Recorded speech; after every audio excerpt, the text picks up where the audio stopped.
Hello there, everybody. It's El Topo, and this is a new show on the Molehole Radio Network. This is called Tales from the Feed. This is a idea I've been kicking around for a little while. I got a few emails from people saying that they miss the old... they never really had a title. I guess the old Molehole Radio shows where I was just solo and ranted and raved on my own. I wrote an article on the website. I guess article is the right word. I wrote something for the website a while back called Tales from the Feed, and in that article, I took a very politically charged meme, and I just broke it into bits and tore it down. And I guess that's kind of my objective for this show. I don't know how regularly I'll do it.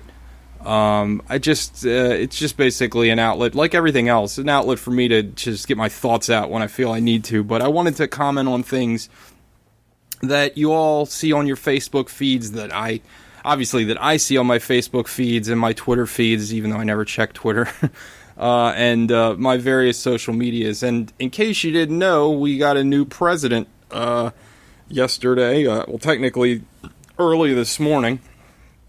And if you have logged into Facebook within the last 48 hours, it's pretty much dominated everything that has been going on. I'm kind of... I don't know if I've seen a non-political or non-election themed post in those 48 hours.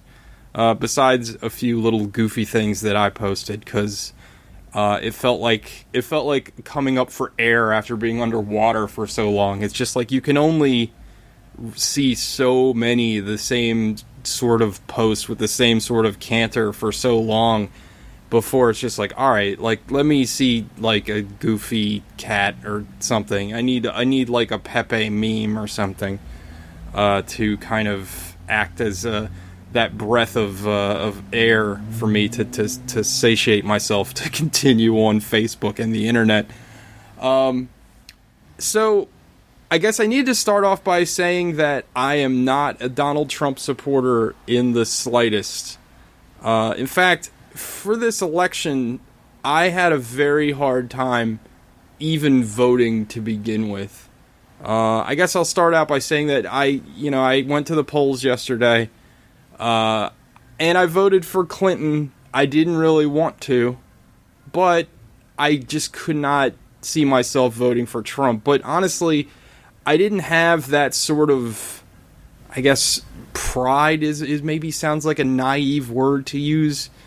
But I didn't. I mean, I can say that during the primaries when I voted for Bernie Sanders, I felt a tinge of pride, as silly as that may be. Because, I mean, again, I hear this all the time with people. They're like, well, I don't agree. I never agreed with everything Bernie Sanders says. I'm not a socialist and yada, yada, yada. We won't get... I guess my take on socialism as being not a bad thing is probably a topic for another show. And secondly, I don't think people understand socialism or a socialist economy anyway. But... I don't think I don't understand people's view where it's like, well, I don't agree with everything they say. You hear it all the time. Well, who have you ever agreed 100% with? Take your best friend, take your wife, your girlfriend, any of those people. Do you agree with 100% of what they do? I don't think so. Why would you ever agree with a politician 100% of the time? But anyway, I voted for Sanders. I felt proud that I did that because I felt that he at least in the abstract, he represented something that seemed like change, whether it was genuine or otherwise. It seemed like something different, and that's why I voted for him, and I felt good about it. But yesterday, when I voted for Clinton, honestly, I did it out of kind of societal guilt. Because I feel like I have to vote. I've been told all my life that, not in any specific term, but I've been told through various means and by various people that, if you don't vote, then you don't have a right to complain. And I bought into that as I was younger. And I don't know if I necessarily buy into that anymore. I mean, I did vote, and I guess it reserves me the right to complain, but I think everyone has the right to complain, right? If something's not going right, well, then they can complain about it. It's not like their one vote is going to sway like one way or the other, really. I mean, it feels good to vote, and I guess you should exercise every right you have as a citizen and all that. But at the end of the day, I voted yesterday because, again, it felt like a societal obligation, and that I carried through with, and it was fine. And every time I vote, people around me seem way more excited to do it than I do. I know that generally speaking, I'm a very cynical person. I like to be more optimistic, but especially as far as government goes, it's really hard for me to feel that, you know, things are going to be different, regardless of who is in the office. So, you know, that's what leads me to today. You would have thought that a literal, like, imagine the worst, you know, Randall Flagg, the Man in Black from the Dark Tower series, the Joker, Lex Luthor, fucking Satan, every horrible, evil creation ever known to man balled up into one person is now the leader of everything and has absolute control like a king. Today in my Facebook feed was just mass, I use the term mass hysteria, and I don't think that's hyperbole. I mean, people were absolutely, I mean, the words absolutely devastated appeared over and over and over and over again. And that's something that I want to talk about. Am I happy about a Trump presidency? No. He's not who I voted for. I don't think that he's qualified. I don't think that he has any real interest in being a president. But we're going to get into a little more of that later. My point is, I don't think it's necessary to, like, abandon all hope and act like the literal worst thing in your life has just transpired. 4 years from now, I could look back on this and be like, wow, I was totally wrong. But think about, I mean, I'm fucking 35 years old. I've seen a lot of presidents come and go. I think that the most significant election that I was old enough to be a part of was the George W. Bush years. Both of them. Both of his elections. And I remember the first time he got elected, it was very similar to this. Not the same, social media climate's not the same as it was back then. But it was very much, he won, everything's over. And I feel like probably more so when he won the second time, everyone was like flipping out. And I mean, we're a long ways past that. And honestly, I mean, I don't know if I noticed a difference.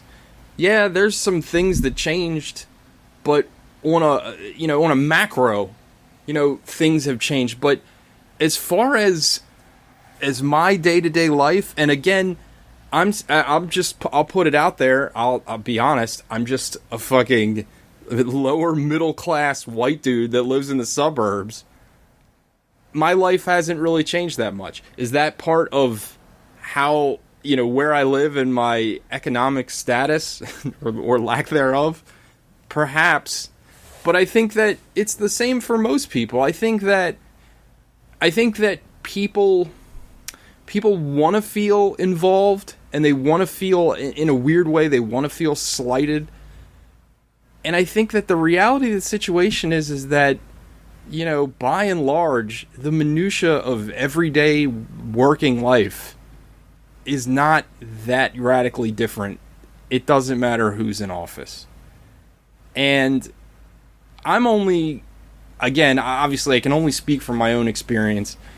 And I just think back to the last, 20 years of my life, 15 years of my life. And I mean, I know who the president was when things were happening, and I know of certain things that they implemented, like, the what do you call it? The fucking, when they gave us the money back. This is why I should probably do these things with two people. The fucking stimulus. I remember that. I remember getting like a $300 check. That was kind of neat. But like, honestly, where does this really affect me? I feel like it affects people on the very top of the spectrum and the very bottom, perhaps.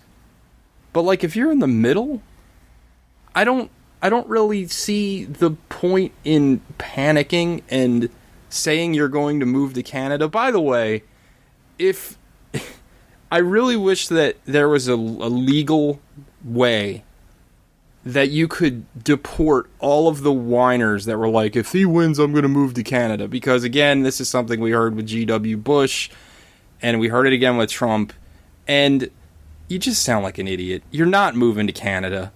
Like, you're not doing anything. That's the problem. It's all this grand posturing. It's this sense of like, I'm going to make this bold declaration but not do anything about it. I mean, that's what social media is, right? But I know of at least a handful of people in my, extended circles, nobody close to me, because I would just call them an idiot and laugh at them in the face, that have said, "Oh, I'm moving if he's president." Well, I hope you booked your ticket. And I don't take any pleasure in this presidency, but like, at the same time, I find people that want to make these kind of claims, and they want to act like they have some sort of fucking like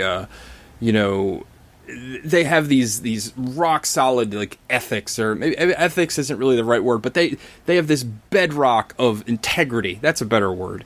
A bedrock of integrity that, the government's not working right, so I'm going to go to Canada. Well, okay, we'll go. Why do you got to tell everybody about it?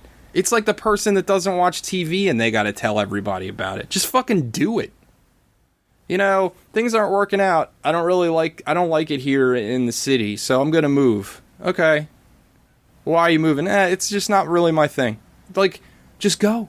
Nobody cares.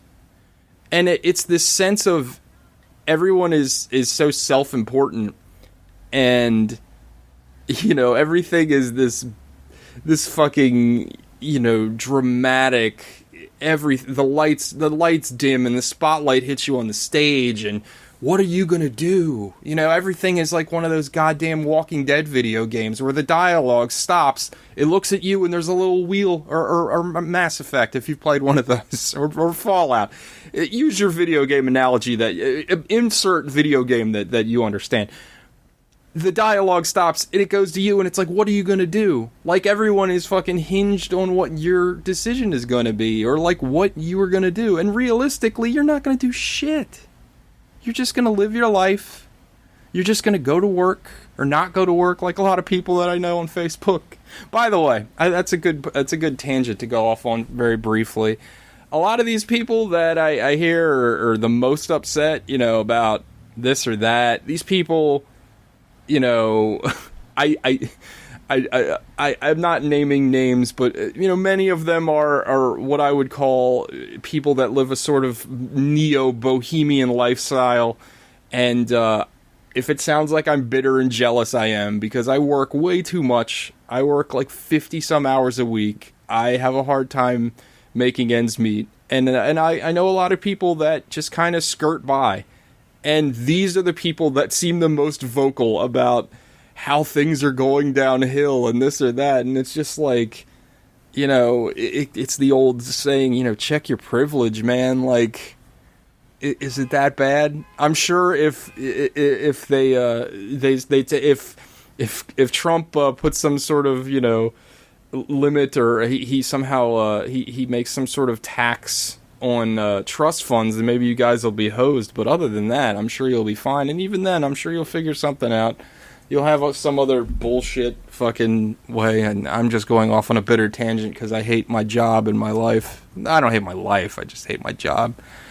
But anyway, a few of the myriad of ridiculous things that I saw this morning and throughout the day is I saw a post by someone. Again, everyone on the show, unless they specifically ask me, will remain nameless. But I saw a person that said that when they woke up this morning after the Trump presidency was announced, that they felt empty and dead inside, and they compared the feeling to the feeling that they had then when one of their parents passed away.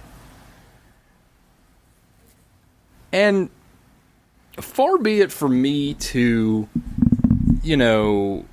tell someone how to feel, because you can't, especially dealing with mourning.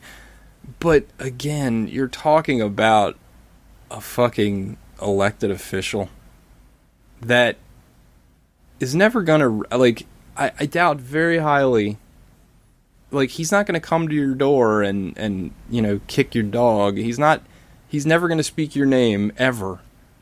And chances are, there's gonna be very little interaction between you and him, and to be perfectly honest, in a couple of months, he'll just be reduced, the president will just be reduced to, someone that's the center of a lot of memes, and he'll probably do something stupid. I guarantee he'll do a lot of stupid things, but it'll be embarrassing social things, hopefully, and nothing too earth-shattering.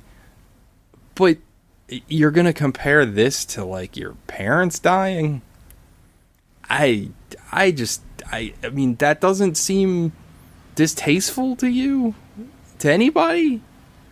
I don't understand. I get people being upset, and I understand it.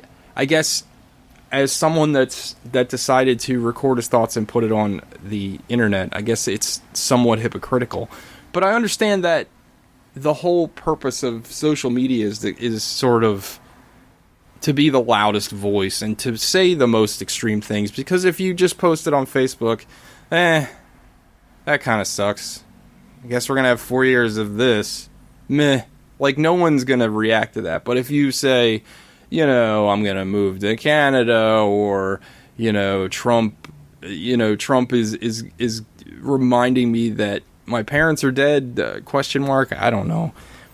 That's going to get responses, and people that are already upset, passion begets more passion. People are going to respond passionately to passionate posts. And that's why people want to be hyperbolic about everything. And, I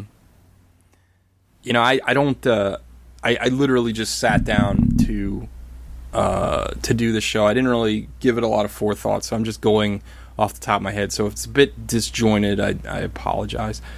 I guess the next thing I wanted to talk about is the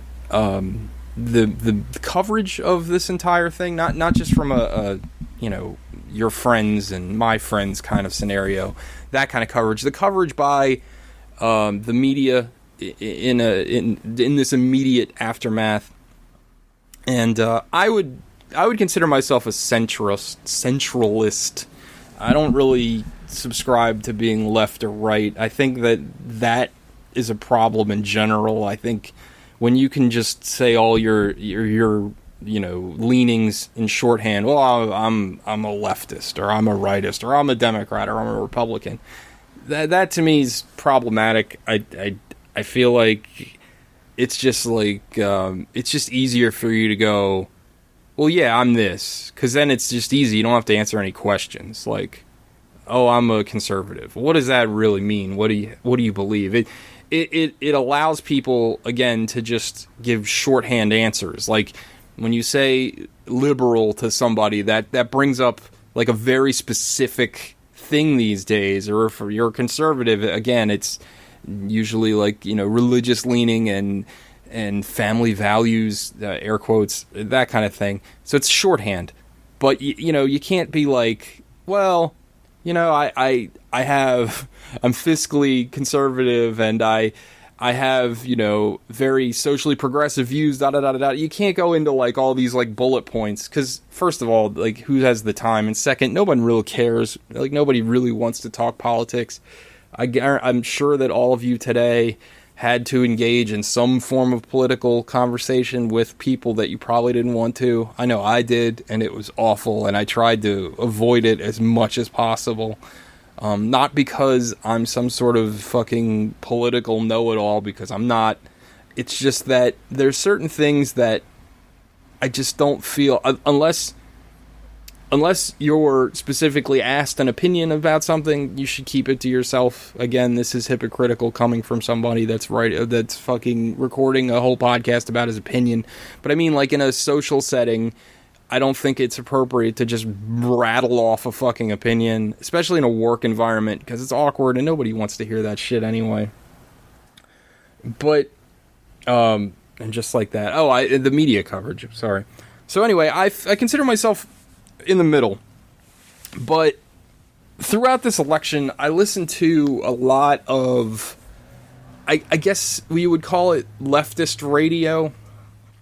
I listen, not like real radio because it's not 1936, but I listened to a lot of Slate and like Politico and stuff like that. And I've noticed that I listen to a lot of the Slate podcasts, and it's one of the interesting things where I don't really agree with a lot of what they have to say, but I can't turn it off. Like I'm still sort of interested in their opinions and the way that they come across. And I think what was interesting for me throughout the last couple of months is again, I didn't vote for Trump, but listening to them rattle on in almost every one of their podcasts, and they have a lot of different shows, but and a lot of different shows that that span the gamut of different things, but a lot of politically charged shows and things like that. All of their political shows, it seemed like they just spent an inordinate amount of time talking about Donald Trump and how horrible he was and what a clown he was and what a clown his constituents were. He's been poisoned by his constituents, just like Charlie Kelly. And what it told me was, it's like it just came off as this morally and intellectually superior thing where it's just like, well, Donald Trump is a fucking moron and anyone that would support him is a moron, and that's all we're going to talk about for like 7 months. And I'm not saying that Donald Trump isn't a moron, but why not be a little bit more fair about it? Whereas like Donald Trump, yeah, he's a monster.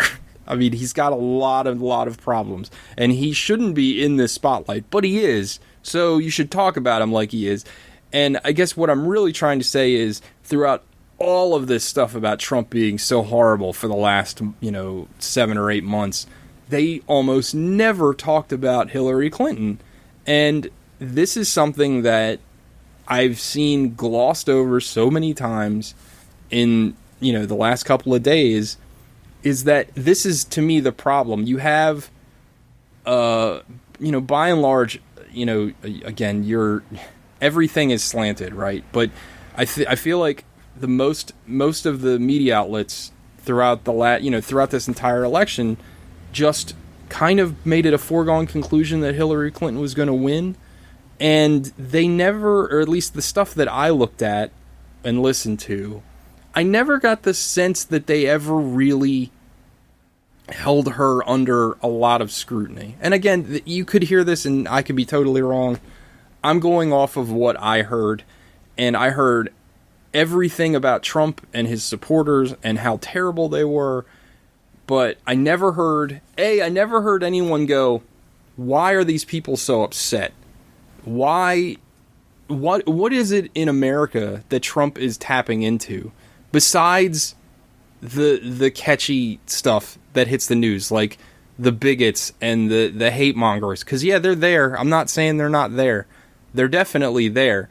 But I think the mistake of the media was that they took the fucking angry racist and they made him every Trump supporter. And I don't think that any rational person can say that the worst of your group, it represents all of your group. And I think that that's what they did. So, in essence, they were like, well, these people are all racist morons, so we're not going to give them any fucking attention. We're not even going to validate any of their concerns. So, fuck them. And fuck Donald Trump. Well, now you reap what you sow. Because this is the heart of the problem. People are disenfranchised. They don't want the establishment anymore. And they'll literally take anything over the establishment. And I'm telling you, and again, I'm not saying that these thoughts weren't out there, because I'm sure they were, but by and large, and especially, I'll point the finger right at Slate, I never heard them talk about Hillary Clinton as this, like, well, yeah, she's just more of the establishment, and people are tired of that. It was, oh, people don't want to vote for Hillary Clinton because she's a woman. Again, and there's nuance to everything. Yes, I'm sure there was a good percentage of people that fucking were like, I'm not voting for a woman, because they're morons and whatever. But I think a bigger concern is that Hillary Clinton is the establishment candidate. She has been the establishment candidate forever. She was the establishment candidate when she ran against Obama and lost. I mean, it's just people don't want... I not everyone, obviously, but I think that there's a large majority of people that look at the last 20 years of government policy and things are getting bad in their eyes. I know statistically there's things like, whoa, the economy's getting better and jobs are getting better slowly. Okay, sure. But you're not in these little tiny shit rural towns. You're not, up in Cumberland, Maryland, or somewhere like that. And, you say that to a person that supports Hillary Clinton and they laugh at you. Well, there's other places in the world besides New York, LA, and, the big cities. And I think that the biggest reason that Clinton lost is, one, I think that she is without a doubt representative of this cultural elite, and two, there was never the olive branch to bring in any people. It was just like this group, these, uneducated rural voters, or what was the phrase they kept using? Non-college educated voters. They just scoffed at him. And you know what? Again, there's a lot of people within that group that have a lot of ideas that I don't agree with. And again, a lot of that stuff gets tied into all kinds of isms that nobody wants, like racism and sexism, sure. But unfortunately, these people are our neighbors. And again, you can't take the worst of a group, a large group, and say, well, that's all of them. Because where's the logic in that? And I think that, to me, is a huge reason why the Clintons lost, or the Clintons, but that Hillary lost. I mean, you had that whole thing that she said, that the Trump people are a basket of deplorables. And again, this was laughed off by, the media, and this is what you get. If you're constantly being told you're worthless, it's going to make you mad, and it's going to make you vote in numbers, and that's why you're going to lose. And, it's just one of those things where I feel like, is Trump going to be a good president? Probably not. Is he going to be different than everything else? Maybe. I think that, personally, he's going to go into like this kind of cruise control default mode, and he's going to turn out to be just like every other president. He's going to be, or every other president in my lifetime, and just be ineffectual and bland and do nothing and whatever. A lot of people, I on the way over, I was listening to Slate again, and they were saying, well, Trump has made all these promises, and he's going to have to deliver on his promises. And that's why people are scared. You know, he promised to be harder on trade with China, and that's going to start a trade war. And he promised to build a wall. You know, that was this whole thing. But, I mean, what... So, am I to understand that every president follows through with all their campaign promises? Because I'm pretty sure they don't. I'm pretty sure that they say a lot of shit on the campaign trail. I remember a certain Barry Obama telling us that he was going to end the war in Iraq. How'd that work out?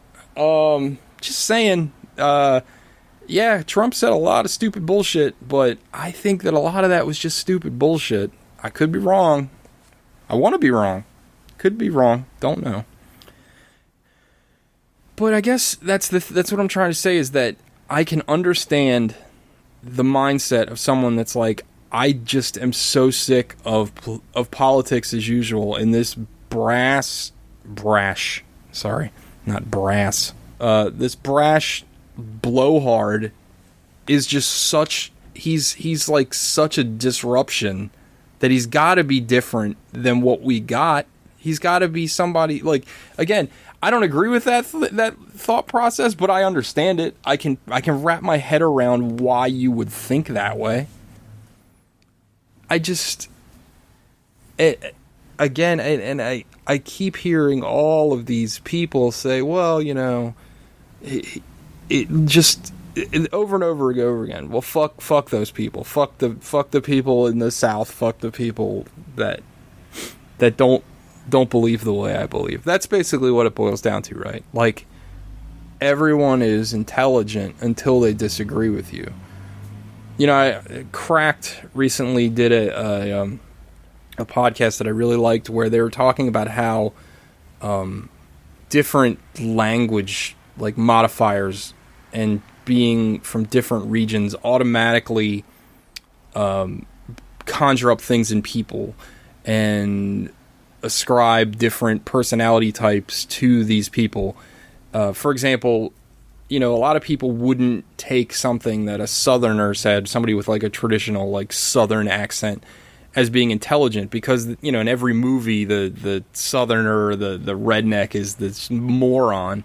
But I'm sure that there's, you know, there's plenty of people in the South that are smart. I'm not ignorant enough to think that every single person that's south of the Mason-Dixon line is a raving retard. And I think that I just think that is a huge problem, and I hope it's not going to get fixed. I feel that Facebook has made things worse because everything is preaching to the choir. You know, you're posting articles that are leaning towards what you believe, and you post them, and you're met with mostly criticism, or excuse me. You're met with praise and people going, yeah, you're right, because you don't have that oppositional opinion to like bounce things off of and discuss. And if you happen to have somebody that disagrees with you, they'll just shout you down, or your like-minded friends will just shout him down, and it'll go away. And I guess my point is that I think we need to understand that there's a lot of stuff going on in our country and a lot of different viewpoints, and, you know, just because someone, it's all about understanding, or at least empathy, and trying to understand, for me, than to just ignore all of them. And yeah, I know it's hard because you can fucking you see these clips of Trump rallies and people are throwing around, you know, racial slurs and shit. Yeah, I fuck those people. Fuck them hard. But understand that, you know, those are just, that's like the sexiest clip to put up there, right? Because that's going to get the most opinion. You know, that's going to get the most verve out of people. People are going to be pissed off. Like, fuck these people. Da-da-da-da-da. That's all of them. You can't think like that. You know that there was probably like a bunch of people at that same place that were like, guys, what the fuck, man? Stop it. You know what I mean? Now, again, I guess I could be wrong. That's what I'm trying. I always end every sentence with that. And I think if more people did that, I think we'd get along a lot better. Understand that you don't know everything, and understand that you don't know every person. You know, it's going to be a bumpy ride the next 4 years. Probably. But I mean, we're stuck with all those people that you want to call an idiot and a moron, and I don't think that's really productive. I mean, I don't know. I don't really have a solution. I'm not trying to say that I do. I'm just trying to put out stuff that I was thinking about today as I was reading all these, like, almost suicide notes over the fact that we have Donald Trump as our president now, and what the hell's the matter with all these people. I want to get into something that I think should get people upset. And I think it's just, I don't know, it's just more of the culture that we are nowadays. Everybody is sort of like post-ironic. And so this morning I read that it was 11,000 people, and then later in the day I heard it was 13,000 people actually went to the polls and voted for Harambe, I think that's how you say it, the dead gorilla. And I mean, like, fun is fun, right? Like, I get it. I get being a goofy jerk. It's kind of my thing. I do it a lot. But, like, you actually, like, took the time to leave your house, stand in line, go through all of the minutia that it is to vote, because it's not easy, by the way. That's also super annoying. It's 2016, and I have to go in line, get a piece of paper, go to 3 different people to get other pieces of paper, sign shit, then fill out a paper ballot that I feed into a computer. Like, what is, like, that doesn't make any sense to me at all. Like, how is this not more streamlined? How are there lines at all? Anyway. But you did all that. You went through all that effort so you could write in a fucking dead gorilla. Like, yeah, it's hilarious and all, but, like, really? Is it that funny? Is it just you being, like, this fucking post-ironic twat? Maybe I'm the old curmudgeon now. I mean, I'm an old man, so maybe this is me being, like, this is my final, like, kids these days, or not my final, but the beginning of my, like, kids these days phase, because I don't understand, like, the fucking thought process and being like, yeah, let's go fucking vote for Harambe. That'll show them. Show who? What did you accomplish? You didn't accomplish anything. You accomplished being a BuzzFeed article. Congratulations. Your fucking award's in the mail. The other thing is that, you know, I over and over and over and over and over again, I hear people saying, well, you know, who do we blame for this? I saw some numbers right at the end of the day before I left work, and it was percentages, and it was something like 46% or 48%. I don't know. It's very high. Of eligible voters didn't vote. 48% people that could vote didn't vote. That's a very significant number. And, you know, that is, again, that's people feeling dejected. That's people that feel like that their vote doesn't matter. And I understand that, but I don't know. This goes all the way back. This is a good thing to end the show with, because it kind of bookends what I was talking about to begin with, because I feel this cultural guilt to vote. I feel like if I don't vote, then I'm wasting one of the rare rights that I have to exercise. And, well, that sounds weird. I have other rights to exercise, I suppose. It just, I don't know. Stupid phrasing notwithstanding. If I don't vote, I feel like I'm doing something wrong. I vote in local elections. I vote anytime I can, because it's, you know, I feel like it's important. And, you know, this election was, you know, in a weird way, it's one of those weird things, the way the system works, because electoral college-wise, it was kind of one-sided, but popular vote-wise, very close. And if those 48% of people came out and voted, or at least, you know, to knock that number down to, you know, just 15% of the people didn't vote. Like, that's a huge number of people, and that could have made a huge difference. And maybe all you people on Facebook that are complaining and crying that, you don't get the president that you want and not my president and all this stuff, maybe that wouldn't happen. I guess that's what I want to say, is that I feel like there's a lot of misdirected outrage right now. And I think that I just want to say that I think we're going to be fine. I think everything will be fine. I hope everything's going to be fine. I think that getting back to Facebook, I think that this will be a golden age for memes. I think that Donald Trump, without a doubt, will be our most memeable president. He is going to commit some social faux pas, without a doubt, that are going to be internet gold. His hair will continue to be more ridiculous. Something that I'm personally looking forward to is that it's always there's always a running joke that the president ages like exponentially faster once they get into the White House, because it's such a stressful job. You can look at pictures of Obama before he got in, and then look at him now, and I mean, obviously it's been, there's been time, but he's definitely aged.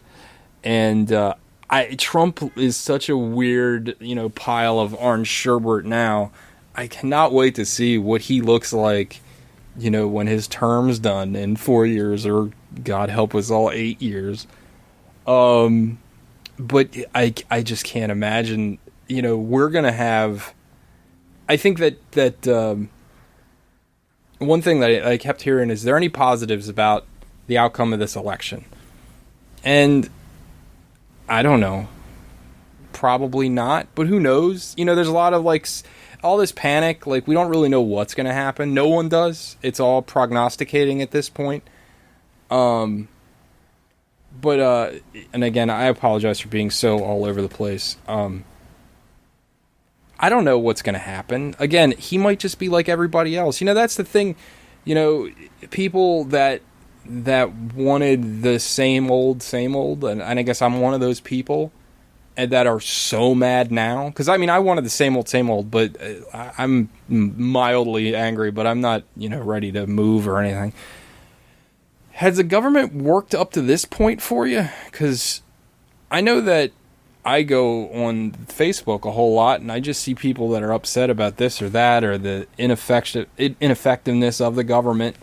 So, if the establishment hasn't done anything, well, maybe somebody that's totally anti-establishment will. I don't know. Probably not. Because I think that it's a flawed system anyway. We should probably go to a socialist system, maybe. No, I'm just kidding. I don't know. I just calm down. That's all I want to say. Just calm down. I guess that's about it. I went about 45 minutes. That's way too long for one person to be talking anyway.